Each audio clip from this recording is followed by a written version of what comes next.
வனத்தில் உள்ள மலர் வகைகள் யாவும் கொய்து வாசனை வேர் பச்சிலைகள் யாவும் சேர்த்து கனத்ததொரு பூப்பொதியாம் ராமன் காதை வான்மிகி என்னும் தவசி கட்டோடு ஈர்ந்தான்.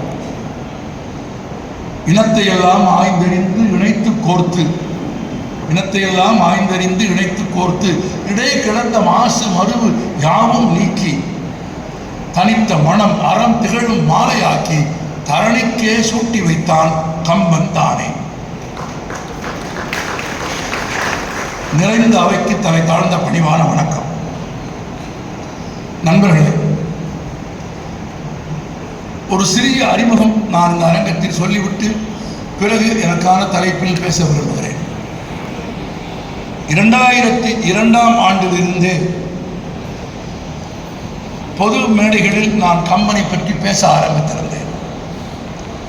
நான் அதற்கு பிறகுதான் கம்பனை படிக்கவும் வாசிக்கவும் பேசவும் ஆரம்பித்திருந்தேன். ஆனால் 2012ஆம் ஆண்டு வரையில் தமிழ்நாட்டில் எந்த கம்பன் கழகத்திலும் நான் பேசுவதற்கு அழைக்கப்படவில்லை. நானாக போய் என்னை கூப்பிடுங்கள் என்று கேட்கிற பழக்கமும் எனக்கு இல்லை. யாருமே என்னை கூப்பிடவில்லை. ஆனால் நான் கம்பனை பேசிக் கொண்டிருந்தேன். ஒரு முறை தற்செயலாக ராஜபாளையத்தில் நடந்த திருவள்ளுவர் மன்ற விழாவில் திருக்குறளை மேற்கோள் காட்டி பேசுகிற போது அதற்கு தொடர்புடைய ஒரு கம்பன் பாடலையும் மேற்கோள் காட்டி பேசிய போது அந்த நிகழ்ச்சியை கேட்க வந்திருந்த ராஜபாளையம் கம்பன் கழகத்தினுடைய செயலாளர் அமரர் முத்துகிருஷ்ணராஜா நிகழ்ச்சி முடிந்த பிறகு என் அருகே வந்து கம்பராமாயணம்லாம் படிச்சிருக்கீங்களா என்று கேட்டார்.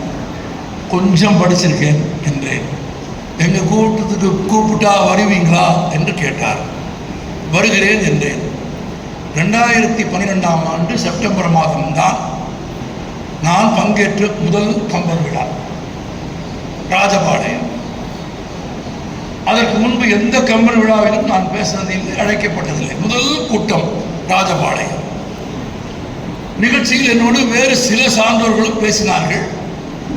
அவர்கள் பல ஆண்டு காலம் கம்பனை பற்றி கம்பன் விழாக்களில் பேசிக் கொண்டிருப்பவர்கள். அந்த அரங்கத்தில் அன்றைக்கு நான் தான் புதுமுகம். எனக்கு தரப்பட்ட நேரம் 45 நிமிடம்.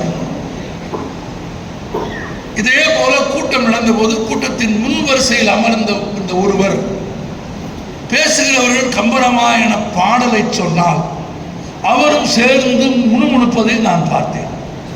வாரணம் பொருத மாறணும்னு அண்ணன் பாட்டு சொன்னால் நான் சேர்ந்து சொல்வேன்ல, பாட்டு தெரிஞ்சவங்க. அது மாதிரி முன் வரிசையில் அமர்ந்த ஒருவர் பேசுகிறவர்கள் கம்பராமாயணத்திலிருந்து எந்த பாடலை சொன்னாலும் பெரும்பான்மையான பாடல்களை அவரும் சேர்ந்து முணுமுணுப்பதை உச்சரிப்பதை நான் மேடையில் இருந்து பார்த்து கொண்டிருந்தேன். ஆனால் அவர் யார் என்று எனக்கு தெரியாது, அறிமுகம் இல்லை. நிகழ்ச்சி முடிந்தது. முதல் நிகழ்ச்சிகளுக்கு என்பதால் மிகுந்த பிரயத்தனத்தோடு முறையாக தயார் செய்து ஓரளவு நன்றாக பேசி நல்ல பேர் எடுத்தேன். பேசி முடித்துவிட்டு கீழே இறங்கினோம். முன்வரிசையில் அமர்ந்திருந்த எல்லோரையும், அந்த நிகழ்ச்சிக்கு வந்திருந்த எல்லோரும் சந்தித்து பேசி உரையாடி கொண்டிருந்த போது நான் மேலே இருந்து பார்த்த அந்த மனிதர் ஒரு 5 அடி உயரம் இருந்தார். நல்ல கருப்பாக இருந்தார். வெள்ளை உடை அணிந்திருந்தார். தலைமுடி தாடி எல்லாம் வெள்ளை. இன்னும் சொல்ல போனால் கருப்பாக இருக்கிற திருவள்ளுவர் அகத்தியர் மாதிரி இருந்தார். மேடையில் இருந்து நான் பார்த்தபோது எனக்கு யார் என்று தெரியாது. கீழே இறங்கி வந்த உடனேயே என்னோடு பேசி எல்லோரும் போய் அவரை வணங்கினார்கள். நான் கொஞ்சம் தள்ளி நின்று கேட்டேன், அவர் யார் என்று கேட்டேன். அவர் வேறொரு குப்புசாமி முதலியார் என்று சொன்னார். கம்பராமாயணத்தில் அவருக்கு ஈடுபாடு போல இருக்கிறது என்று தெரிந்த காலத்தில் அறிமுகப்படுத்தியவரே சொன்னார், தமிழ்நாட்டில் 1000 கம்பன் விழாக்களை கலந்து கொண்டு அதை செவிமடுத்த பேசிய பெருமை அவருக்கு உண்டு என்றார். 1000 கம்பன் விழாக்களா? நான் அப்போதான் முதல் கம்பன் விழா முடிச்சுட்டு வந்து நிற்கிறேன். ஆமாம், எல்லோரும் வணங்கி கொண்டிருந்த போது கூட்டத்தினரை விலக்கி ஐயா என்னை அழைத்தார்.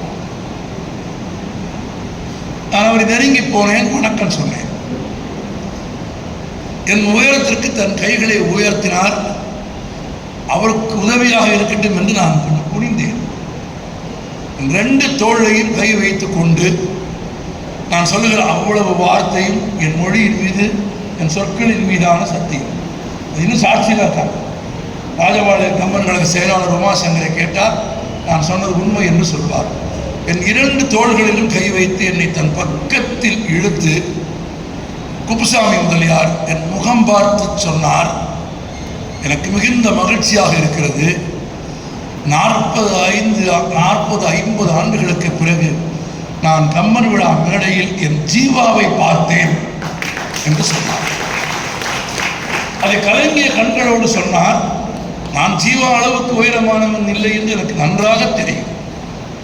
ஆனால் குப்புசாமி முதலியாரின் பெருமை, அவரது பெருந்தன்மை, உன்னை என் பேச்சை கேட்டுவிட்டு என் ஜீவாவை நான் பார்த்தேன் என்று சொன்ன கணத்தில் நான் முடிவெடுத்தேன், இனிமேல் கம்பன் விழாக்களில் தொடர்ந்து பேசுவது என்று முடிவெடுத்தேன்.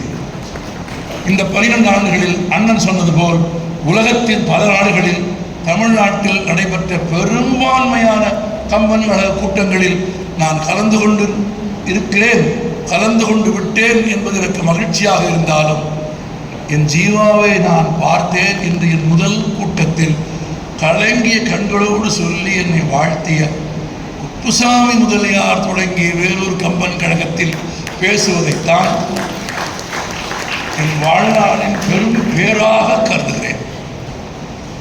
அவர் தொடங்கி வைத்த பணிதான், அவர் தொட்டு ஆசீர்வதித்ததுதான். அன்றைக்குத்தான் நான் முடிவெடுத்தேன் தொடர்ந்து கம்பன் விழாக்களில் பேசுவது. அப்படி கம்பனை தொடர்ந்து பேச வேண்டும் என்ற ஆசையை எனக்குள் உருவாக்கிய பலர்கள் குப்புசாமி முதலியார் முதன்மையானவர். இந்த புகைப்படத்திற்கு நாங்கள் எல்லோரும் அஞ்சலி செலுத்திய போது நான் வழக்கமாக அஞ்சலி செலுத்தினேன் என்று யாரும் கருதாதீர்கள். இந்த 12-13 ஆண்டுகளில் உலகமெங்கும் கம்பன் விழாக்களில் நான் சென்று பேசி சிறிதளவு ஏனும் புகழ் சம்பாதித்திருந்தால் அந்த புகழை அவரது காலடியில் சமர்ப்பிப்பதற்காகத்தான் அந்த அஞ்சலியை நான் செய்தேன். பிறகுதான் கம்பனை கொஞ்சம் ஆழமாக வாசிக்க ஆரம்பித்தேன். நண்பர்களே, சில முக்கியமான அடிப்படையான செய்திகளை கம்பராமாயணம் பற்றி உங்களுக்கு சொல்ல வேண்டும். திரு செல்வம் அப்படி விரைவாக குறிப்புகளாக சொல்லிக் கொண்டு போனார். திரு செல்வம் சொன்ன விஷயங்களையே நான் சுருக்கி இன்னும் நெருக்கமாக சொல்கிறேன். இந்த உலகத்தில் 300 ராமாயணங்கள் இருக்கு. மொத்த உலகத்தில் இந்திய மொழிகளில், இந்தியாவிற்கு வெளியே இருக்கிற மொழிகளில், இந்திய மொழிகளிலே ஒரே மொழியிலே 1-2 என்றெல்லாம் கூட இருக்கிறது. இந்திய மொழிகள், இந்தியாவிற்கு வெளியே இருக்கிற மொழிகள் என்று இந்த உலகத்தில் மொத்தம் எழுதப்பட்ட ராமாயணங்கள் 300.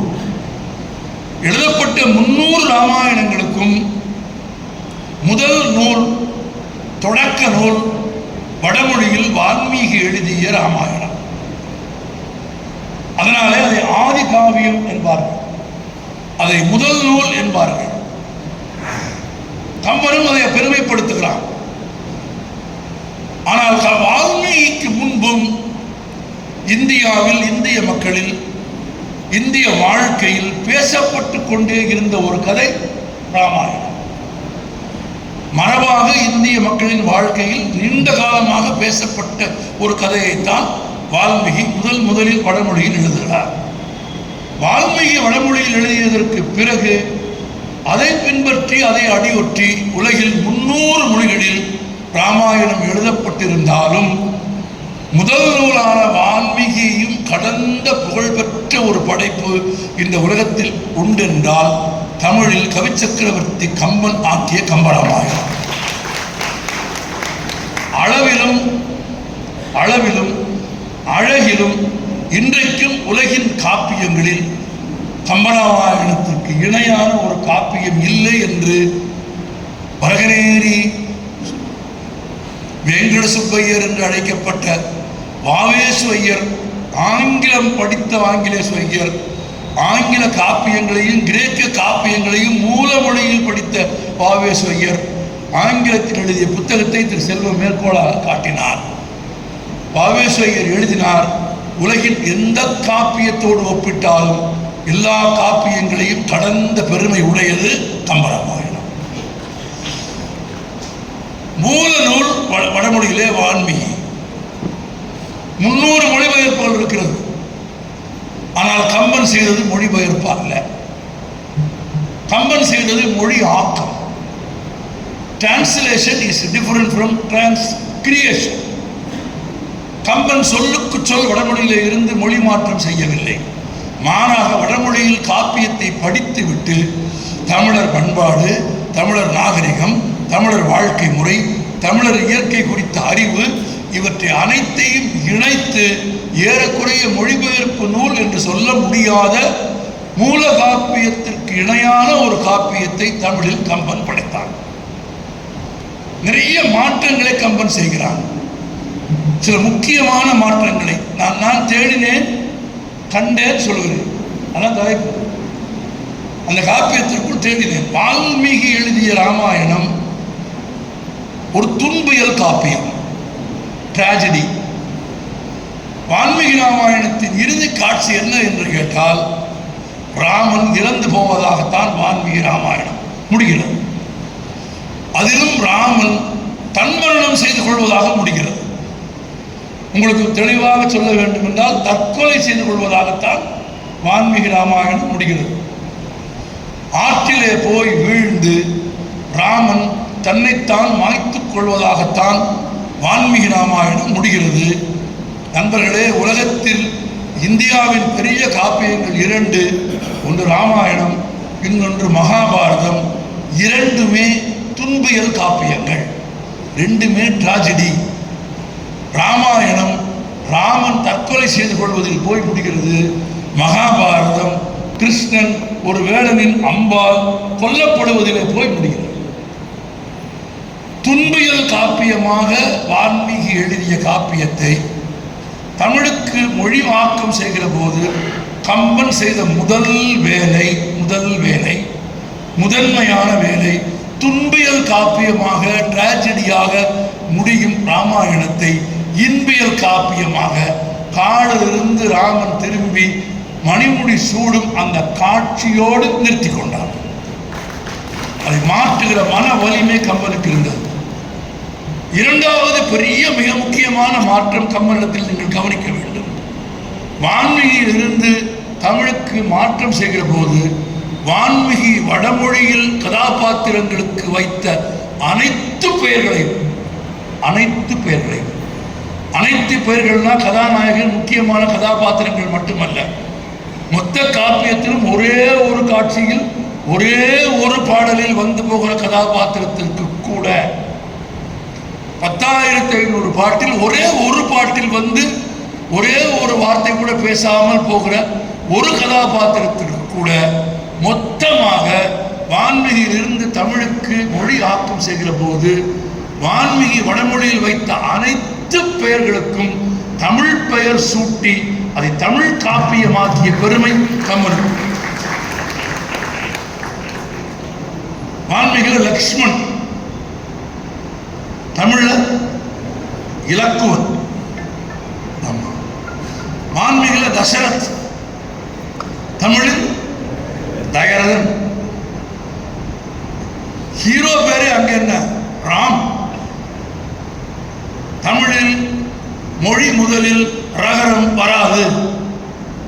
எனவே இலக்குவன் இராமன், இராவணன் என்று ஒரு கதாபாத்திரம் அல்ல, அனைத்து கதாபாத்திரங்களுக்கும் தமிழ் பெயர் சூட்டி தன் காப்பியத்தை தமிழுக்கு அணிகலனாக மாற்றிய பெருமை கம்பனுக்கு உண்டு.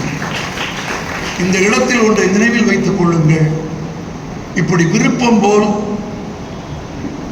கவித்துவ மேன்மையோடு எல்லா பெயர்களையும் தமிழில் மாற்றியது மட்டுமல்லாமல் காப்பியத்திலேயே மாற்றங்களை செய்து தேவைப்படும் விதத்திலெல்லாம் கதையை மாற்றி சந்திப்புகளை மாற்றி தமிழர் பண்பாட்டுக்கும் கலாச்சாரத்திற்கும் ஏற்ப கம்பராமாயணத்தை கம்பன் எழுதினார் என்ற ஒரே காரணத்திற்காக இந்த அரங்கத்தில் உள்ளவர்கள் நினைவில் வைத்துக் கொள்ளுங்கள். 8 நூற்றாண்டுகள் தமிழ்நாட்டில் கம்பனை யாரும் பேசவில்லை, பாடவில்லை. கம்பன் மீது ஒரு கருப்பு துணி போர்த்தி மூடி வைத்திருந்தார்கள். 1921 வைமு கோபாலகிருஷ்ணன் என்கிறவர் உரை எழுதுகிற வரையில் 8 நூற்றாண்டுகள் கம்பனுக்கு உரை இல்லை. வடமொழியில் எழுதப்பட்ட ஒரு காப்பியத்தை மீச பாஷையான தமிழில் எழுதியது குற்றம் என்று அந்த காப்பியத்தை எழுதிய காலத்தில் கம்பன் மிக கடுமையாக விமர்சிக்கப்பட்டிருக்கிறான். என்னை வைதார்கள், வைது கொண்டே இருந்தார்கள், நான் அப்படி எழுதியதற்காக என்னை திட்டிக் கொண்டே இருந்தார்கள் என்று கம்பனே எழுதினான். நொய்தின் நொய்யதூர்களேன் என்னை வைத வைவின் என்று அடக்கம் என்கிற இடத்தில் அவையடக்கம் என்கிற பாடலில் தான் எவ்வளவு கடுமையாக விமர்சிக்கப்பட்டேன் என்று கம்பன் வாக்குமூலம் கொடுக்கிறான். ஏன்?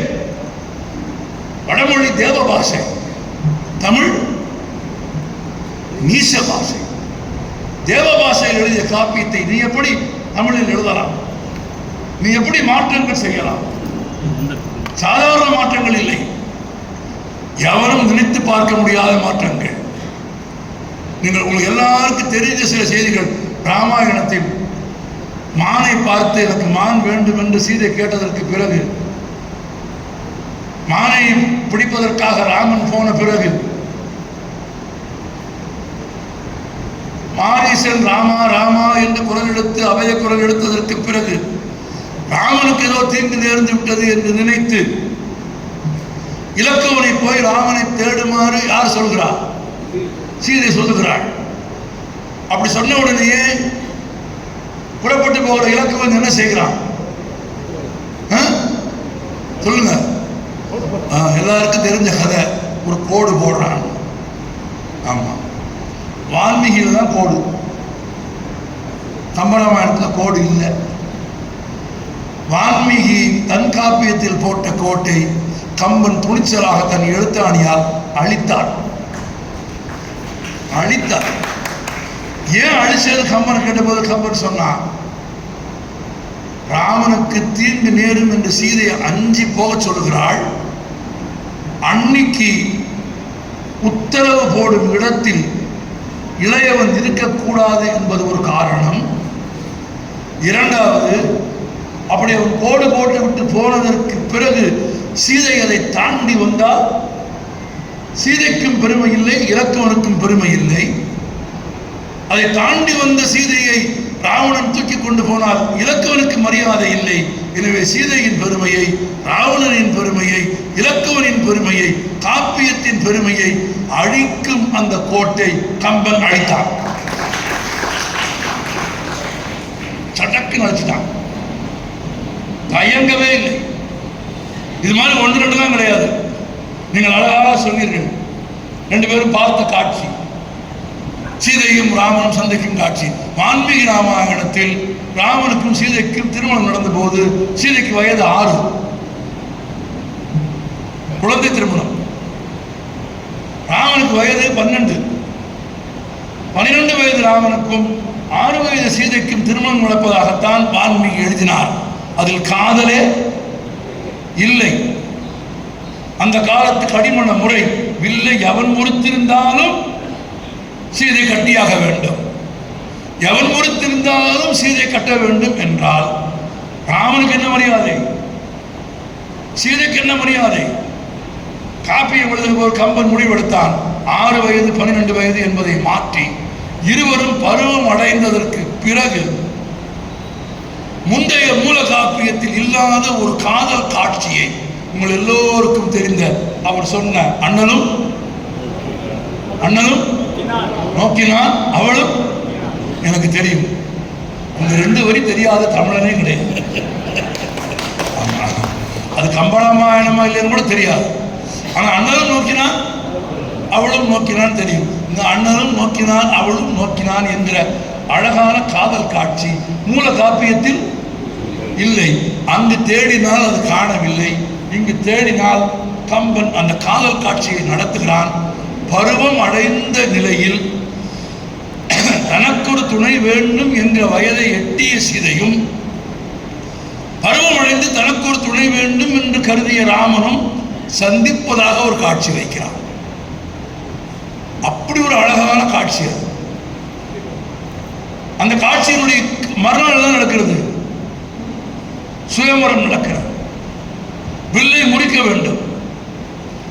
ராமன் மட்டுமா அங்கே இருந்தார்? இல்லை, எத்தனையோ பேர் வந்தார்கள். யாரும் முறிக்க முடியாத வில்லை ராமன் மட்டும் எப்படி முடித்தார்? கதையின் கதாநாயகன் என்பதால் அல்ல. அந்த சுயம்பரத்திற்கு வந்தவர்களிலேயே சுயம்பரத்திற்கு முந்தைய நாள் சீதையை பார்த்த வாய்ப்பும், சீதையை பார்த்த பெருமையும், சீதையை பார்த்த அழகும், சீதையை சந்திக்கும் பெரும் பேரும் பெற்றவன் ராமன் மட்டும்தான். சீதையினுடைய கடைக்கண் பார்வைதான் ராமனுக்கு வில்லை முறிக்கும் வலிமையை கொடுத்தது என்று பாடியவன் கம்பன். சீதையை பார்க்கலன்னா முடிச்சிருக்க மாட்டான். பார்த்துட்டான், ஆசை வந்துருச்சு, காதல் வந்துருச்சு. இந்த காதல் காட்சி மூல காப்பியத்திலே இல்லை. அங்கு தேடினால் காணவில்லை. இங்க கம்பன் உருவாக்குகிறான். அப்படி தேடினால் அங்கே கிடைக்காததெல்லாம் இங்கே கிடைக்கிறது. கைகையை கூப்பிட்டு, நீங்க அழகா சொன்னீங்க, நீங்களாம் நினைந்தீங்க, அந்த இருந்த செந்தாமரையை ஒத்த முகம் சுத்தி கூப்பிட்டு சொல்றார், நீ ராஜா இல்ல, காட்டுக்கு போ. இந்த பாட்டு நிறைய பேர் தெரியும். ஆள் சொல் உலகமலாம் பரதனே ஆள நீ போய் தாழ்வின் தடைகள் தாங்கி தாங்கிருந்தவ மேற்கொண்டு பூழி வெங்கான நன்னி புண்ணிய துறைகள் ஆடி 7 ஆண்டி வா என்று எம்பினன் அரசன் என்றாள். இது கைகேயி பாடுவதாக கம்பன் எழுதிய பாட்டு. ஆனால் இந்த பாட்டுக்கு ஒரு சிறப்பு இருக்கிறது. நீ காட்டுக்கு போ, உன் தம்பி அரசனாவான் என்று உன் தந்தை தசரதன் சொன்னான் என்று சொன்ன உடனேயே அப்பா சொன்னால் நீ சொன்னது மாதிரி என்று சொல்லல,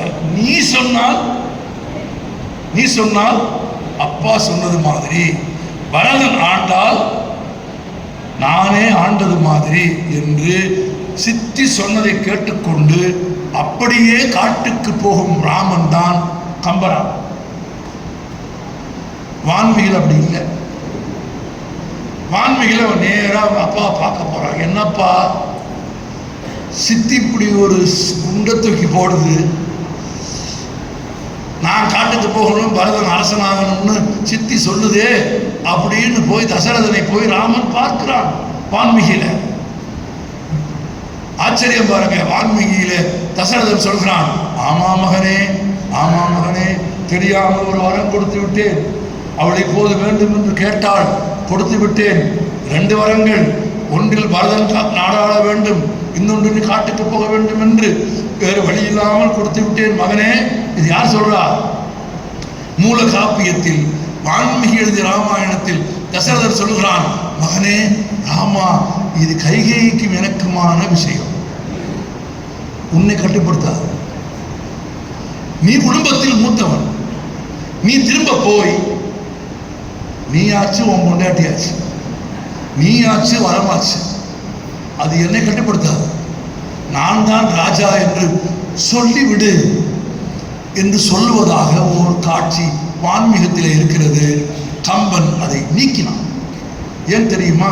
இந்த பக்கம் வரம் கொடுத்து விட்டு அந்த பக்கம் மகனே எனக்கும் அதுக்கும் சம்பந்தம் இல்லை, நீ போய் திரும்ப அரசாட்சியை கேட்டுக்கொள் என்று தசரதன் சொன்னால் தசரதனுக்கு பெருமையா, மதிப்பா? அது வஞ்சகம் இல்லையா? அது சூது இல்லையா? அப்படி ஒரு சூதும் வஞ்சகமான உரையாடலை தசரதன் நிகழ்த்தினால் தசரதனுக்கு என்ன பெருமை? அப்படியானால் என்ன செய்ய வேண்டும்? ராமன் போய் தசரதனை பார்த்தால் தானே இந்த சந்திப்பு நடக்கும். சந்திப்பு நடந்தால் தானே பேசுவார்கள், பேசினால் தானே தசரதன் ஏதாவது சொல்லுவான். கம்பன் திட்டமிட்டான். அந்த சந்திப்பையே நடக்க விடாமல் கைகேயி சொன்ன வார்த்தையை கேட்டுக்கொண்டு அன்னையிடத்தில் போய் சொல்லிவிட்டு, கோசலையிடத்தில் சொல்லிவிட்டு தசரதனை சந்திக்காமலேயே காட்டுக்கு போவதாக நாடகத்தை, காட்சியை மாற்றி அமைத்த மாபெரும் இயக்குனர் கம்பன். அந்த மீட்டிங்கே கேன்சல் பண்றாங்க. இப்ப நல்லா புரியும் உங்களுக்கு. அப்படி சொன்னா நிறைவாக இன்னும் ஒன்று சொல்கிறேன், ரொம்ப அழகா இருக்கும் ஒரு இடம் பார்த்துக்கங்க. தனியாக இருக்கிற சீதையை ராவணன் தூக்கி கொண்டு போகிறான். வான்மீகத்தில் எப்படி தூக்கி கொண்டு போகிறான்? வான்மீகன் எழுதுகிறார், ஒரு கையால் சீதையின் கூந்தலை பிடித்துக் கொண்டு இன்னொரு கையால் சீதையின் வலது தொடையை பற்றி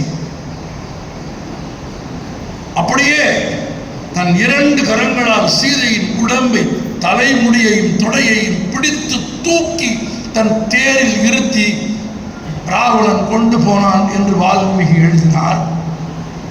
ஆனால் தமிழர் பண்பாட்டையும் கலாச்சாரத்தையும் உலகத்திற்கு சொல்ல வேண்டும் என்று விரும்பிய கம்பன் ஒரு கற்பனையான காட்சியை அமைத்தான். தொட்டு தூக்குவதற்கு பதிலாக அவன் தொட்டு தூக்காமலேயே இருந்த இடத்தையே அப்படியே பெயர்த்து கொண்டு போவதான ஒரு கற்பனை நாடகத்தை எழுதியதன் மூலமாக சீதையின் கற்பை காப்பாற்றியது மட்டுமல்ல நண்பர்களே, ராவணனின் கற்பையும் காப்பாற்றியவன் கம்பன். ராவணன் தொடல, அவளை தொடாம தூக்கிட்டு போயிட்டான். அந்த காலத்தில்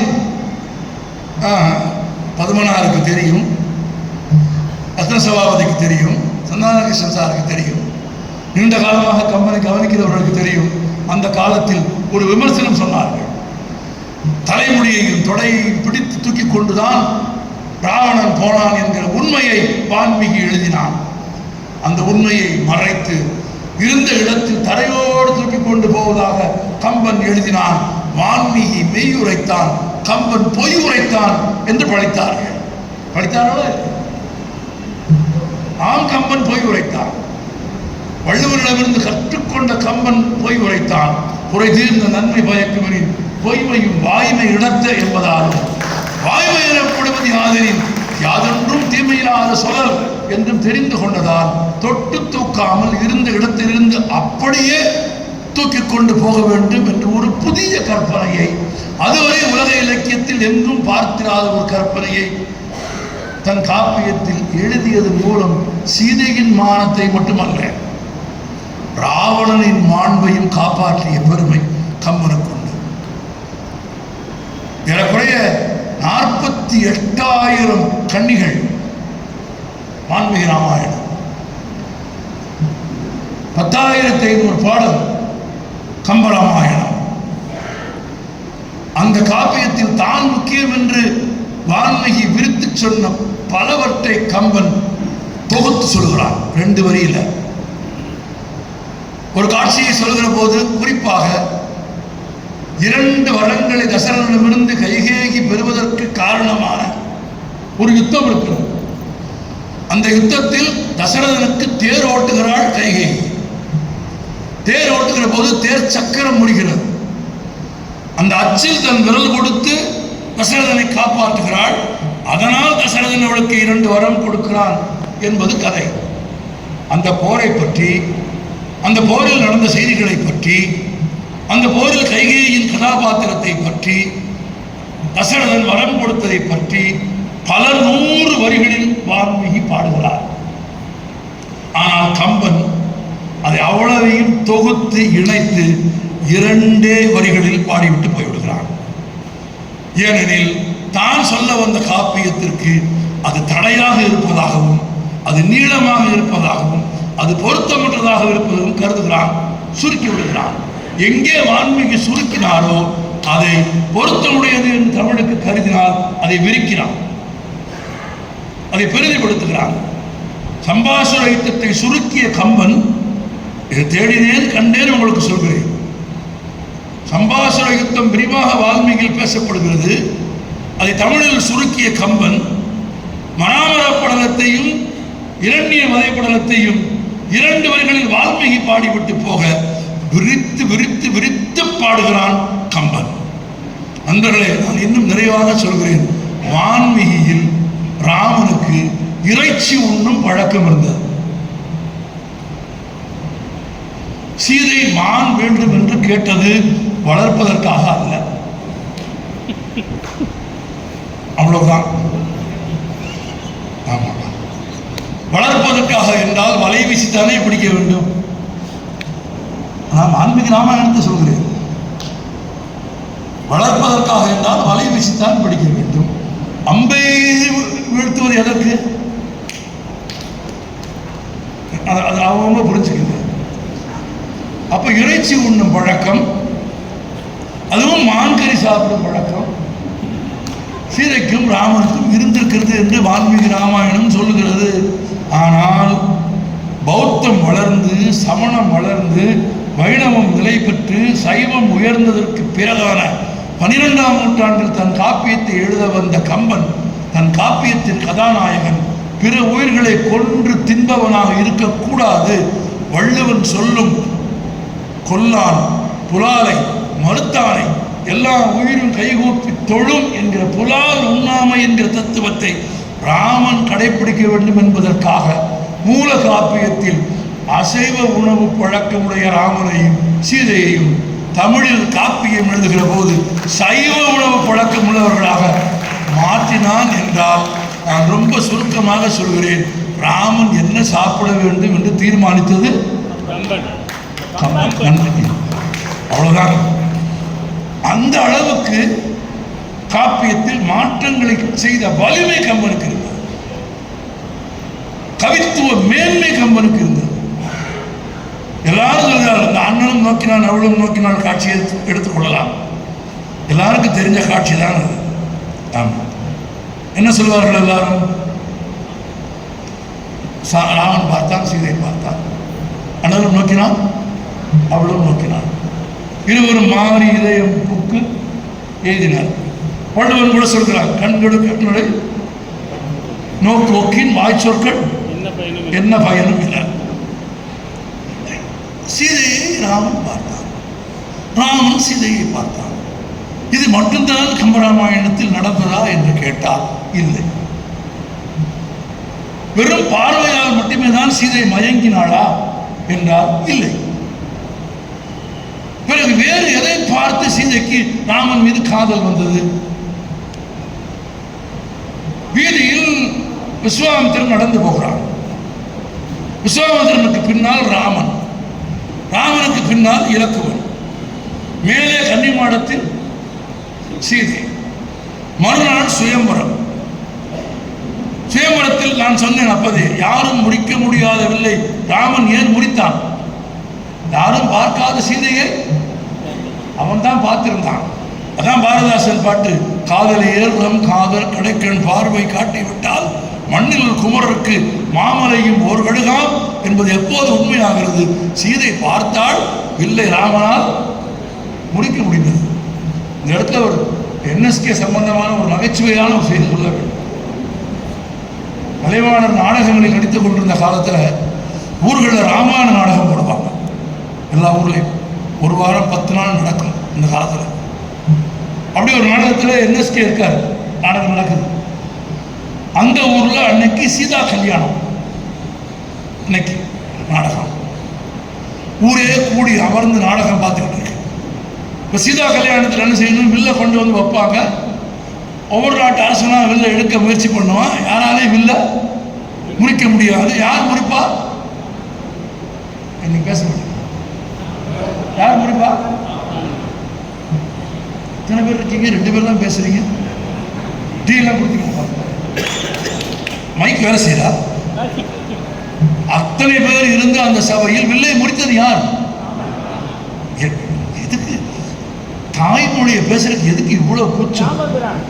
ராமன்ற பேரை சொல்றதுக்கு பக்தினா அப்படியே சீட்டம்லாம் வருது. எல்லோரும் கூடியிருந்த அவையில் அந்த வில்லை யார் முடிக்க வேண்டும்? இப்பவுமா யாரு? ராமன். நாடகம் நடக்குது, ஊரே பார்த்துக்கிட்டு இருக்கு. ஒவ்வொரு நாட்டு ராஜா, மலையாள தேசத்து ராஜா, பரவ தேசத்து ராஜா, தெலுங்கு தேசத்து ராஜான்னு ஒவ்வொரு தேசத்து ராஜாவும் இளவரசனுமா வந்து வில்லை எடுத்து முடிக்கிற மாதிரி நடிக்கணும். முடிக்க கூடாது. யார் முடிக்கணும்? ராமன். நாடகம் நடந்துட்டு இருக்கு, ஊரே பார்த்துட்டு இருக்கு. இந்த பர்வத நாட்டு ராஜா வந்தான். அப்படி பெருமிதமா வந்து அப்படி வில்ல எடுத்து அப்படின்னா வில்லு முடிஞ்சு போச்சு. கலப்படி யாருக்கு கல்யாணம் பண்ணி வைக்கணும்? வில்ல முடிச்சவனுக்கு தான் கல்யாணம் பண்ணி வைக்கணும். அந்த ஊர்க்காரங்க சொல்றாங்க, இவன் தான் வில்ல முடிச்சிருக்கான், அவனுக்கு சீதையை கட்டி வைக்கின்றான். ஊரே கும்பிட்டு அவனுக்கு கட்டி வைக்க முடியாது, அவன் தெரியாம முடிச்சுட்டான். அவன் அடுத்த சீன்ல சிப்பாயா வர்ற நாடக வசனம் பூரா அவனுக்கு தெரியாது. அதனால மன்னிச்சுக்கணும்னு கெஞ்சி கூத்தாடி உள்ள கூட்டிட்டு போய் பர்வதரசு ராஜாவுக்கு ஒரு அறை, வில்ல சரியா கட்டி வைக்காத ஆர்ட் டைரக்டருக்கு ஒரு அறை, 2 பேருக்கு இன்னைக்கு உனக்கு சோறு கிடையாது. நாடக கம்பெனியில் எப்பவுமே சோறு இருக்காது, இப்போ சொல்லி சோறு கிடையாது. ஆமாம், திரும்ப ஊரே மன்னிப்பு கேட்டு திற போட்டு உள்ள போட்டு நல்லா கட்டு எல்லாம் கேட்டுக்க. வில்ல முறிக்கிற மாதிரி நடிக்கணுமே தவிர வில்ல முறிக்கக்கூடாது. யார் முறிக்கணும்? ஆமா, கேட்டு திரும்ப ஊரே சமாதானப்படுத்தி மறுபடியும் நாடகம் ஆரம்பிச்சு கோவர்தனா வந்து கரெக்டாக செஞ்சான். வில்ல எடுத்து முறிக்கிற மாதிரி நடிச்சானே தவிர ஒருத்தர் முடிக்கல. இப்போ ராமன் வந்தான், முறிக்க முயற்சி பண்ணா முடியல. ஏன்னா வேற யாரும் முடிச்சக்கூடாது, நல்லா கட்டி வச்சுட்டாங்க. இந்த சுவையான சம்பவத்தை சொல்லிட்டு என்எஸ்கே சொன்னாரு, அந்த ஊர்ல இன்னைக்கும் சீதைக்கு கல்யாணம் நடக்கல. இது சுவைதான், சுவைக்காக இதை சொல்கிறேன். ஆனால் யாரும் முடிக்க முடியாத முல்லை ராமன் முடித்தான் என்பது சுயம்பர காட்சி. மாலை அந்தி சாயங்குகிற நேரம், சாயங்காலம் நடந்து போகிற போது ராமன் பார்த்துட்டு போயிட்டான். சீதை அவனை பார்த்து விட்டால், அவன் சீதையை பார்த்து விட்டான். இடையில் என்ன வருகிறது? ஒரு இரவு வருகிறது. அந்த இரவு சீதையை நினைத்து ராமன் இயங்குகிறான். கம்பன் காப்பியம். காதல் செய்ய விரும்புகிறவர்கள், காதலை பற்றி தெரிந்து கொள்ள விரும்புகிறவர்கள், காதலால் வாழ்க்கையை முகிர்ந்து கொள்ள வேண்டும் என்று விரும்புகிறவர்கள் கம்பனின் காதலை படிக்க வேண்டும். எப்படி காதலிப்பது என்று கம்பன் கற்றுத்தருகிறான். காதலின் நுட்பங்களை கம்பன் கற்றுத்தருகிறான். தனிமையில ராமன் சீதையை நினைத்துக் கொண்டிருக்கிறான். அங்கே சீதை ராமனை நினைத்துக் கொண்டிருக்கிறாள். அப்ப சீதை சொல்றா, ஒருத்தர் பார்த்தாங்கல்ல, அந்த பார்வையால் காதல் வரலையா, வேற எதனால வந்துச்சு அப்படின்னா, அவங்க நடந்து போன போது பார்த்தப்ப அந்த காட்சியை எழுதாத கம்பன் இரவு தனியாக அமர்ந்திருக்கும் சீதை பாடுவதாக எழுதுகிறான். சீதை சொல்றா, அவனுடைய அழகான தலைமுடியை பார்த்து அல்ல, அவனது பறந்து விரிந்த தோள்களை பார்த்து அல்ல, அவனது நீண்ட கைகளை பார்த்து அல்ல, அவனது அழகிய முகத்தை பார்த்து அல்ல, இவை எதையும் பார்த்து எனக்கு காதல் வரவில்லை, இது எதுவும் என் மனதை கொள்ளவில்லை அப்படின்னா, இதெல்லாம் பார்த்திருக்கா. ஆனா இது எதுவும் என் மனதை கொள்ளவில்லை என்றால், எது சீதையின் மனதை கொள்ளை கொண்டது என்றால், அந்த அழகிய பாடல் இதுதான். சீதை தனியே இருந்து பாடுவதாக கம்பன் எழுதுகிறான். இந்திர நீலம் ஒத்த இருண்ட குஞ்சி தலைமுடி அரேன் இருக்கு. இந்திர நீலம் ஒத்த இருண்ட குஞ்சியும் சந்திர வதனமும் தாழ்ந்த கைகளும் சுந்தர மணிவரை தோளும் அல, இது எதுவுமே என் மனசை கவரல. இன்னும் எது உன் மனதை கவர்ந்தது? அவன் பார்வையா? இல்லை. அவன் என்னை பார்த்து ஒரு முறுவல் சிரித்தான். சீதை நினைத்து பாடுவதாக கம்பன் எழுதுகிறான். கொஞ்சம் ஆழமாக கவனியுங்கள்.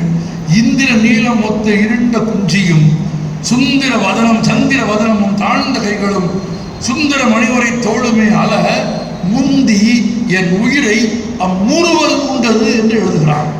அவன் என்னை பார்த்து சிரித்த ஒரு சிறிய சிரிப்பு அல்ல, முறுவல்.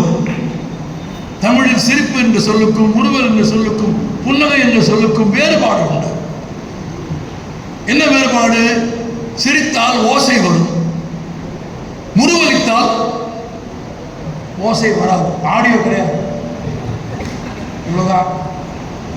ஏன் சத்தமில்லாமல் சிரிக்காதீங்கன்னு சொல்றோம்ல? ராமன் சத்தமில்லாமல் சிரிச்சிருக்கான். அதை முறுவல் என்று கம்பன் குறிப்பிடுகிறான்.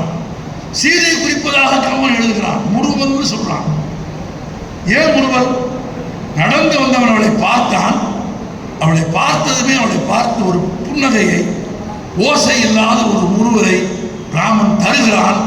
அதுதான் என் உயிரை உண்டது என்று சீதை பாடுகிறாள். ஏன் ஓசையற்ற சிரிப்பு தெரியுமா? அதுதான் காவிய நுட்பம், கவி நுட்பம். முன்னே போனது முனிவன், பின்னே வந்தது தம்பி. ஒருவேளை ஓசையோடு சிரித்திருந்தால் ஏன் சிரிக்கிறாய் என்று இருவரில் யார் கேட்டிருந்தாலும் தன் அந்தரங்கத்தை பந்தி வைக்க வேண்டிய தர்ம சங்கடமான நிலை வந்துவிடும் என்பதால் ஓசையற்ற ஒரு முறுவலால் அவன் என் உள்ளத்தை கவர்ந்தான் என்று எழுதினார். வெறும் அண்ணலும் நோக்கினான், அவளும் நோக்கினால் மட்டும் காதல் நடக்கவில்லை. அதற்கு பிறகு இந்த களவாணி பையன் ஒரு சிரிப்பு சிரிச்சான். அவளை பார்த்து களவாணி பையன் நான் சொல்றது இலக்கியமா சொன்னான். இந்த உள்ளம் கவர் கள்வன் அவளை பார்த்து ஓசையின்றி எழுப்பிய ஒரு முறுவலிலே தான் அந்த காதல் முகிழ்கிறது என்று கம்பன் பாடினார். மூல காப்பியத்தில் இல்லாத ஒரு காதலை நீங்கள் இதில் பார்க்கலாம். இது மாதிரி நூறுக்கணக்கான ஆயிரக்கணக்கான கவித்துவ மேன்மைகளை, அற்புதங்களை கம்பராமாயணத்தில் நீங்கள் சொல்ல முடியும். காற்று கம்பன் பாடுகிறான், இரவை கம்பன் பாடுகிறான், நிலவை கம்பன் பாடுகிறான், சூரியனை கம்பன் பாடுகிறான், விலங்குகளை கம்பன் பாடுகிறான், நதிகளை கம்பன் பாடுகிறான். ஒரு காப்பியம் என்றால் அது கதை அல்ல, கதையை காப்பியமாக்குகிறான். எல்லோருக்கும் அதிசயிக்கத்தக்க விதத்தில் ஒரு பாடல் சொல்கிறேன். இந்த அறிவியல் உண்மையை தெரிந்து கொள்ளுங்கள். பூமி உருண்டை என்று கலீலியோ சொன்ன போது மேற்குலகம் ஒப்புக்கொண்டதா? இல்லை. பூமி உருண்டை என்று சொன்னதற்காக கலீலியோ கண்கள் பிடுங்கப்பட்டு 8 ஆண்டுகள் சிறை வைக்கப்பட்டு கொல்லப்பட்டார். சிறையில் கலீலியோ முணுமுணுத்துக் கொண்டே இருந்தார், பூமி உருண்டை, பூமி உருண்டை என்று. விஞ்ஞானம் ஒப்புக்கொள்ளவில்லை, மதபீடங்கள் ஒப்புக்கொள்ளவில்லை. பூமி உருண்டை என்றே யாருக்கும் தெரியாது, பூமி தட்டை என்றார்கள். ஆனால் பூமி உருண்டை என்று மேற்குலகம் கண்டுபிடிப்பதற்கு முன்பு, பூமி உருண்டை என்று மேற்குலகம் விஞ்ஞான ரீதியாக அறிந்து ஒப்புக்கொள்வதற்கு முன்பு பூமி உருண்டை என்று பாடியவன் கம்பன். எங்கே பாடினான்? எந்த இடத்தில் பாடினான்? அதுவும் ஒரு அழகு. எப்படி சீதை ராமனை பார்த்து அவன் முறுவலால் மயங்கிய காட்சியை, மூல காப்பியத்தில் இல்லாத ஒரு காதல் நாடகத்தை எழுதி காப்பியத்தின் மதிப்பை கம்பன் உயர்த்தினானோ, அதுபோல இன்னொரு இடம் சீதை பார்த்தது போலவே, சீதையை பார்த்தது காதலோடு, சூர்பனகை பார்த்தது காமத்தோடு. காமத்தோடு சூர்பனகை பார்க்கிறாள். தலையிலிருந்து கால் வரை ராமனை பார்க்கிறாள். 20 பாட்டு. பல்லு, கண்ணு, மூக்கு எல்லாத்தையும் பார்க்கிறான். கம்பன் எழுதிட்டே வர்றான். கடைசியா அவனுடைய காலை பார்க்கிறான். ராமன் காலில் செருப்பு இருக்கா? இல்ல. ஏன்னா அதை பரதன் கிட்ட கலட்டி கொடுத்துட்டு வந்துட்டான். செருப்பு இல்லாமல் வெறும் காலோடு ராமன் நடப்பதை சூர்பனகை பார்க்கிறாள். உலக இலக்கியத்தில் நீங்கள் கண்டறிய முடியாத கற்பனையின் உச்சம் சொல்கிறேன், கேளுங்க. கம்பன் அந்த காட்சியை பார்க்கிறான். கம்பன் அந்த காட்சியை கற்பனையின் தேரேற்றி கொண்டு போய் சேர்க்கிறான். கால்களில் பாதுகை இல்லாமல் வெறும் காலோடு தரையில் நடக்கிற ராமனை பார்த்து விட்டு சூர்பனகை நினைக்கிறாள், பூமி யார்? ஆனா பெண்ணா? பூமி ஆனா பெண்ணா? தெரியாதா? பெண், தாய். பூமி தாய் தானே, பூமி பெண் தானே. இப்ப பூமி என்கிற பெண்ணின் மீது ராமன் செருப்பில்லாத காலோடு நடந்து போகிறான் என்றால் அவனது கால்கள் அவள் மீது படுகிறது. ராமனை மீது காமம் கொண்ட சூர்பனகைக்கு அதை பார்க்கிறார். இவன் பூமி என்கிற பெண்ணின் மீது நடந்து போகிறான். யார் பூமி என்ற பெண்? கம்பன் பாடுகிறான், பூமி தாயே. உடுத்த நீர் ஆடைகள், நீங்கள் எழுதி வைத்துக் கொள்ளுங்கள். விஞ்ஞான ரீதியாக இந்த பூமியின் நிலப்பரப்பில் 3/4 நீர். ஒரு பெண் புடவை உடுத்திக் கொண்டால் அவள் உடம்பில் 3/4 துணி மறைத்துவிடும். நீரை ஆடையாக உடுத்தியவள் என்று பூமியை பற்றி கம்பன் பாடுகிறான். ஆடையாக நீரை உடுத்தியவள், உடுத்த நீர் ஆடைகள், நீரை ஆடையாக உடுத்தியவள் என்று பூமியை குறிப்பிடுகிறான் கம்பன். அடுத்த வார்த்தை கம்பன் சொல்கிறான், உருவச் செவ்வியள், அழகிய உருவம் உடையவள், சீரற்ற அல்ல சீரான உருவம் உடையவள். செவ்விய உருவம் என்றால் ஒழுங்கான கோலமான உருவம் என்று பொருள். இப்ப கம்பன் சூர்ப்பனையின் வழியாக பூமியை பாடுகிறான். அவள் கடலை ஆடையாக அணிந்திருக்கிறாள், உருவம் கோலமாக இருக்கிறது. அடுத்த வார்த்தை, அவள் நடந்து கொண்டே இருக்கிறாள், பிடித்தரு நடையினள் என்று. பூமி அசைந்து கொண்டிருக்கிறது. பூமி தன்னைத்தான் சுற்றுகிறது, தன்னைத்தான் சுற்றியபடி சூரியனை சுற்றுகிறது என்று உலகம் சொல்லுவதற்கு 10 நூற்றாண்டுகளுக்கு முன்பு யானையை போல் நடந்து போய்கொண்டே இருக்கும், அசைந்து கொண்டிருக்கும் பூமி என்று கம்பன் பாடுகிறார். பூமி சித்தரிக்கிறான். உடுத்த நீர் ஆடைகள், உருவச் செவ்விகள், பிடித்த நடையினள், பெண்மை நன்று. இந்த பெண் நீரை ஆடையாக உடுத்தி இருக்கிறாள், அழகிய உருவமுடையவளாக இருக்கிறாள், நகர்ந்து போய்கொண்டே இருக்கிறாள். அவள் மீது அவன் கால்கள் படுகிறது. அந்த கால்கள் அவள் மீது படுவதால் அவள் மேனி சிலிர்க்கிறது. பூமி பெண்ணின் மேனி சிலிர்க்கிறது. அந்த மேனி சிலிர்ப்பது என்ன தெரியுமா? வேறொன்றும் இல்லை, புல் என்று கண்களால் பார்க்கிறோமே, அந்த புல் வேறொன்றும் இல்லை, ராமனின் கால்பட்டதால் பூமி பெண்ணுக்கு ஏற்பட்ட சிலிர்ப்பு என்று கம்பன் எழுதுகிறான். உங்களுக்கு தெரியுமா, புல்லை யாரும் சாகுபடி செய்வதில்லை, புல்லை யாரும் சாகுபடி செய்வதில்லை. யாரும் சாகுபடி செய்யாத ஒரு பயிரை எடுத்து வைத்துக் கொண்டு அது அப்படி சிலிர்த்து நிற்கிறது என்றால் ராமனின் கால்பட்டதால் பூமி பெண்ணுக்கு மயிர்கூச்செய்கிறது என்ற கற்பனையை பாடுகிறான் என்றால் அந்த பாடலில் 3 அழகு இருக்கிறது. பூமி எப்படி இருக்கும் என்று கம்பன் பாடுகிறான்.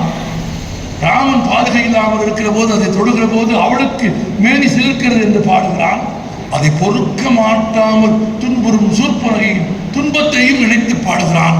ஒரே பாடலில் பூமியை பாடிவிட்டு பூமியை மீது நடந்த பரம்பொருளின் அழகையும் பாடிவிட்டு அந்த பரம்பொருளின் மீது காதல் கொண்ட சூர்ப்பனகையின் காமத்தையும் ஒரே பாடலில் 12 நூற்றாண்டுகளுக்கு முன்பு, 10 நூற்றாண்டுகளுக்கு முன்பு பாடிய உலகின் ஒரே கவிஞர் கம்பன். இன்றைக்கு இருக்கிற நவீன விஞ்ஞானத்தின் துணை கொண்டு நான் ஒரு பாடலை இறுதியாக சொல்கிறேன், ஒரே பாட்டு. அப்படி ஒரு கற்பனையான இலக்கியம் உலகத்தில் வேறு எந்த இலக்கியத்தில் யார் சொன்னாலும் நான் தலை பணிந்து ஏற்றுக்கொள்வேன். நீங்கள் எங்கும் பார்க்க முடியாத கற்பனை, கற்பனையின் உச்சத்தில் கம்பன் இருக்கிறான். இல்லாவிட்டால் கண்ணதாசன் ஒருபோதும் அப்படி பாடியிருக்க மாட்டார். ஒரு சம்பவம் நடந்தது, காரைக்குடியில் கம்பன் விழா. கண்ணதாசனுக்கு அரசவை கவிஞர் பட்டம் கொடுத்தார்கள். காரைக்குடியில் பிறந்த கண்ணதாசனுக்கு அரசவை கவிஞர் பட்டம். காரைக்குடியில் பாராட்டு விழா நடத்தியது கம்பனடிப்பொடி. கம்பனடிப்பொடியின் அழைப்பை ஏற்று கண்ணதாசன் அந்த பாராட்டு விழாவுக்கு வந்து விட்டார். கம்பன் மணிமண்டபத்தில் விழா.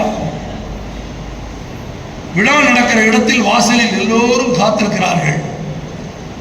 தமிழ் சினிமாவில் பல்லாயிரக்கணக்கான பாடல்களை எழுதி, நீங்க இப்ப செல்வம் கூட சொன்னார், ஒரு நாள் முழுவதும் கண்ணதாசனை கொண்டாடினோம், நினைத்து பார்க்க முடியாத கூட்டம் வந்தது என்று சொன்னார். ஆம், அப்படி இந்த மொழிக்கு பெருந்துண்டாற்றிய கண்ணதாசன் தான் பிறந்த காரைக்குடி மண்ணில் தனக்கு நடந்த பாராட்டு விழாவுக்கு வருகிறார். கம்பன் மணிமண்டபம் போனவர்களுக்கு தெரியும், நாங்கள்லாம் போயிருக்கிறோம். மணிமண்டபத்திற்கு எதிரே இருக்கிற பாதையில் கண்ணதாசன் கார் வருகிறது. எல்லோரும் கண்ணதாசனை வரவேற்க காத்திருக்கிறார்கள். கம்பன் அடிப்பொடி காத்திருக்கிறார். தொலைவிலேயே கார், ஒரு 100 அடி தூரத்திலேயே கார் நின்று விட்டது. கவிஞர் வரவில்லை. ஏன் வரவில்லை என்று கேட்கிறார்கள். கவிஞர் காரை விட்டு இறங்க மறுக்கிறார் என்று எல்லோரும் போய் சொல்கிறார்கள். என்னன்னு கேளுங்க என்று கோபமாக சொல்கிறார் கம்பன் அடிப்பொடி.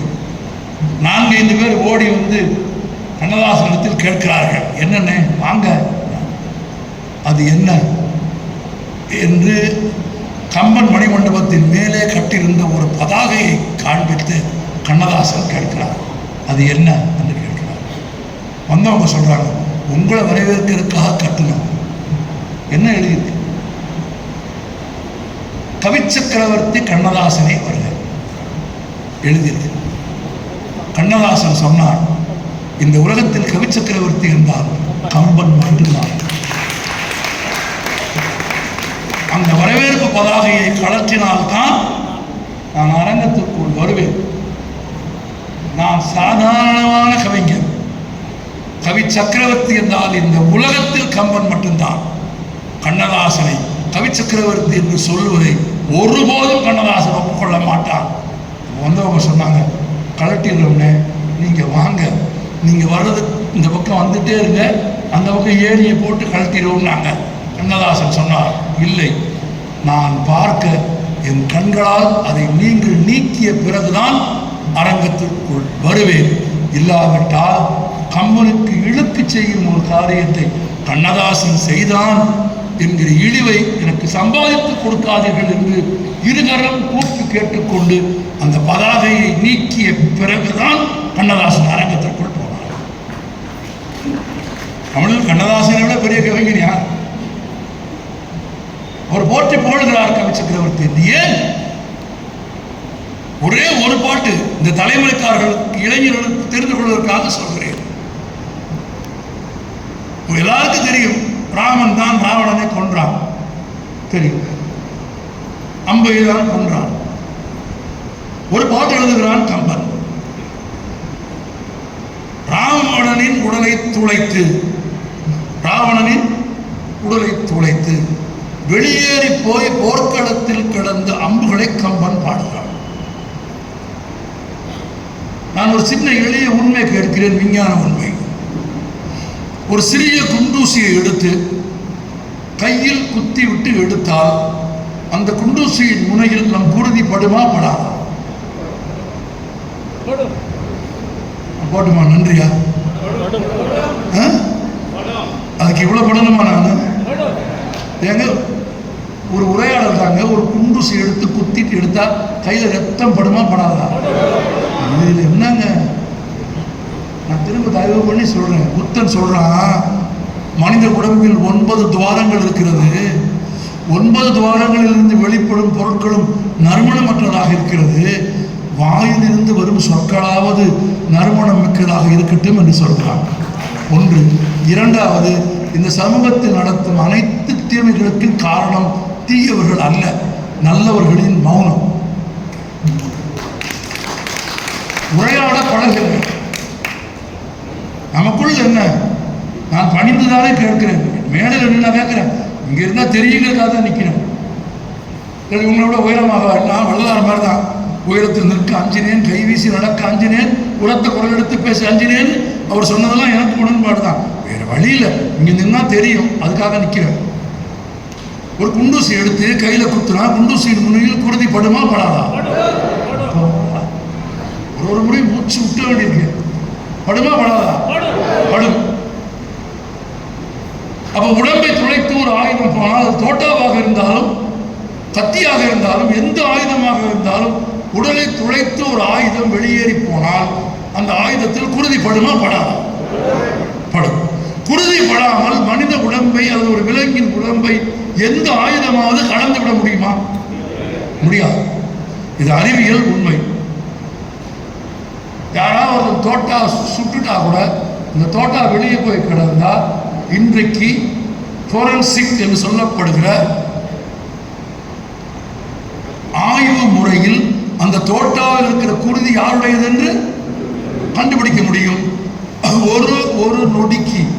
ஒரு நொடிக்கு பல 100 கிலோமீட்டர் வேகத்தில் போகும் ஒரு தோட்டாவில் கூட குருதி படாமல் ஒரு மனித உடம்பை, ஒரு விலங்கின் உடம்பை கடந்து போக முடியும். முடியாது. ஒப்புக்கொள்கிறீர்களா? ஆனா இங்கதான் கம்பன் கற்பனையின் உச்சம், மொழி அழகு பெறும் இடம்,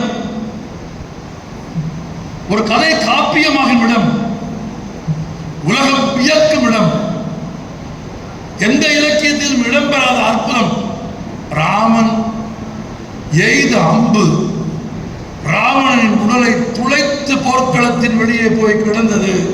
ஆனால் அந்த அம்பில் ராவணனின் குருதி படவில்லை என்று கம்பன் எழுதினான். அப்படியானால் இரண்டு அர்த்தம். முதல் அர்த்தம், குருதி பருவதற்கு கூட நேரம் தராத அளவுக்கு விரைவாக அது போய்விட்டது என்ற அர்த்தம்.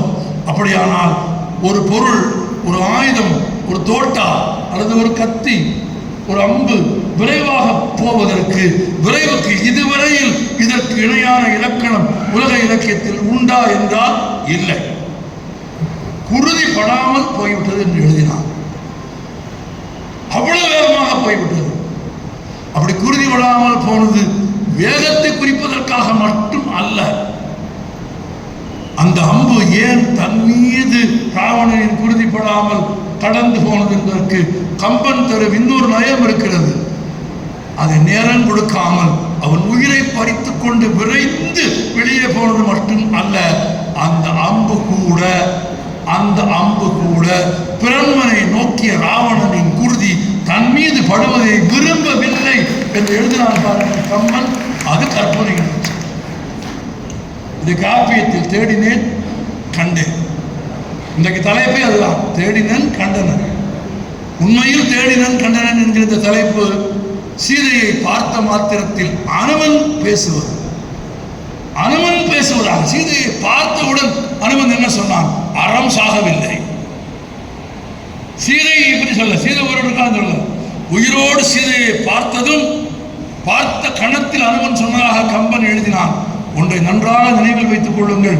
கம்பன் பேசுகிறான், கைகேயி பேசுகிறாள், தசரதன் பேசுகிறான், அந்த பாத்திரம் பேசுகிறது, இந்த பாத்திரம் பேசுகிறது என்று நீங்கள் எவ்வளவு விரிவாக சொன்னாலும் எல்லா பாத்திரங்களையும் பேச வைத்தவன் கம்பன். எல்லா பாத்திரங்களுக்கும் பெயர் சூட்டியவன் கம்பன். எல்லா பாத்திரங்களுக்கும் உயிரூட்டியவன் கம்பன்.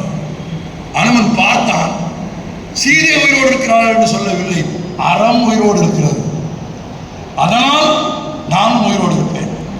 பார்த்தேன், தேடினேன், பார்த்தேன் என்று அங்கும் இங்கும் தேடினேன் கண்டனன் என்கிற இந்த ரெண்டு சொற்கள் சீதையை பார்த்த மாத்திரத்தில் சுந்தரகாண்டத்தில் காட்சி படலத்தில் அனுமன் பாடுவதாக கம்பன் எழுதிய பாடல். அந்த பாடலில் கம்பன் சொல்கிற விஷயம் அதுதான். தேடினால் கண்டடைவாய். அனுமன் தேடினான், கண்டான், அடைந்தான். பெரியோர்களே, நண்பர்களே, இளந்தலைமுறைக்காரர்களே, கம்பன் விழாக்களின் நோக்கம் கம்பனை தமிழர்கள் கொண்டு போய் சேர்ப்பது, கம்பனை காப்பாற்றுவது. இன்னும் 100 1000 ஆண்டுகளுக்கு கம்பன் புகழ் பேசுகிற ஒரு தமிழகமாக தமிழ் சூழலில் தமிழ் வாழ்க்கை அமைய வேண்டும் என்பதுதான் குப்புசாமி முதலியார் உள்ளிட்ட இந்த அவையின் பெருமக்களின் அனைவரின் நோக்கம். எனவே காண கிடைக்காத பெரும் கவி சக்கரவர்த்தி கம்பன் 10,500 பாடல்களோடு அழகிலும் அளவிலும் மூல காப்பியத்தை விஞ்சிய ஒரு காப்பியத்தை உருவாக்கிய பெருமைக்குரியவன் கம்பன். எனவே கம்பனில் தேடுங்கள், கம்பனில் இலக்கியத்தை கண்டடைவீர்கள், கம்பனில் தேடுங்கள், மாண்பை கண்டடைவீர்கள். நான் இன்னும் கூட ஒரு ரகசியம் சொல்கிறேன், கம்பனில் தேடுங்கள், செல்வமும் புகழும் சேரும். அண்ணா சிவக்கொழுந்து சொன்னதை நான் வழிமொழிகிறேன். கம்பனோடு நிற்கிறவர்கள், கம்பனை பேசுகிறவர்கள், கம்பனை பாடுகிறவர்கள், கம்பனின் புகழ் சொல்கிறவர்களை கம்பன் வாழ்க்கையில் பொருளால் புகழால் அனைத்திலும் உயர்ந்த இடத்திற்கு வருமாறு உயர்த்துகிறான். அந்த ஆற்றலும் வலிமையும் கம்பன் தமிழுக்கு உண்டு, கம்பன் எழுத்தாணைக்கு உண்டு, கம்பன் எழுத்துக்கு உண்டு. எனவே நான் நிறைவாக ஒரு முழக்கம் செய்ய விரும்புகிறேன். பெருந்தன்மையாக வாய் திறந்து மனம் திறந்து இணைந்து சொல்லுங்கள், கம்பன் வாழ்க என்று சொல்கிறேன், கம்பன் என்று சொல்கிறேன், வாழ்க என்று சொல்லுங்கள், மனப்பூர்வமாக சொல்லுங்கள், கூச்சமில்லாமல் சொல்லுங்கள், வெட்கமில்லாமல் சொல்லுங்கள். நான் திரும்பவும் சொல்கிறேன், தமிழுக்கும் தமிழ் சூழலுக்கும் இன்றைக்கு ஏற்பட்டிருக்கிற பெரும் தீமையிலும் ஆபத்திலிருந்தும் தமிழை காப்பாற்ற வேண்டிய பொறுப்பின் ஒரு பகுதியாக கம்பன் விழா நடக்கிறது. தமிழர்களுக்கு பிறமொழி பகைமை இல்லை. வடமொழியில் தேர்ச்சி பெற்று வடமொழி படித்து அந்த காப்பியத்தை தமிழுக்கு கொண்டு வந்தவன் கம்பன். தமிழர்கள் நிறைய மொழிகளை படிப்பார்கள். பாரதி 9 மொழிகள் படித்திருக்கிறான். பிற மொழிகளை படிப்பதில், தங்கள் மொழியை பிறருக்கு கற்றுக் கொடுப்பதில் தமிழர்களுக்கு எப்போதும் மனத்தொடை இருந்ததில்லை. ஆனால் வேறொரு மொழியை தமிழன் வாயில், தமிழன் சிந்தனையில் திணிக்க நினைத்தால் தமிழன் அதை ஒருபோதும் ஒப்புக்கொள்ள மாட்டார். மொழி திணிப்பை தமிழர்கள் சகித்துக் கொள்ள மாட்டார்கள். தமிழர்கள் செய்ய வேண்டிய பெரிய கடமை மொழி திணிப்புக்கு எதிராக நிற்பதும் அல்ல, 3500 ஆண்டுகள் பழமையானது காப்பியமும் இலக்கணமும் இலக்கியமும் அழகும் கொண்ட இந்த மொழியின் பெருமையை உலகத்திற்கு சொல்லுவது, பிழையில்லாமல் தமிழ் பேசுவது, பிழையில்லாமல் தமிழ் எழுதுவது, பிழையில்லாமல் தமிழ் படிப்பது என்பது தமிழுக்கும் கம்பனுக்கும் செய்கிற புகழ். பாரதி சும்மா பாடவில்லை. கம்பன் பிறந்த தமிழ்நாடு அது கல்வி சிறந்த தமிழ்நாடு. கல்வி சிறந்த தமிழ்நாடு ஏன் தெரியுமா? அது புகழ் கம்பன் பிறந்த தமிழ்நாடு. கம்பன் பிறந்தான் என்பதாலேயே புகழ் பெற்றது தமிழ்நாடு என்பதால் கம்பனின் புகழை பாடுவது நம் கடமை. கம்பன் கம்பன் கம்பன் கம்பன் கழகங்கள், கம்பன் கழகங்கள், கம்பன் கழகங்கள். நன்றி. பாராட்டி போற்றுவோம் வருகிறேன். கம்பன் காவியத்தை காட்சி ஓவியமாய் இந்த அரங்கில் எடுத்துக்காட்டிய ஐயா முனைவர் பாரதி, மடை திறந்த வெள்ளம் போல் கம்ப ரசத்தை இந்த அரங்கில் எடுத்துக்காட்டிய ஐயா முனைவர் பாரதி கிருஷ்ணகுமார் அவர்களுக்கு நமது புதுவை மேனாள் சபாநாயகர் அவர்கள் சிறப்பு பரிசு அளித்து கௌரவிப்பார்.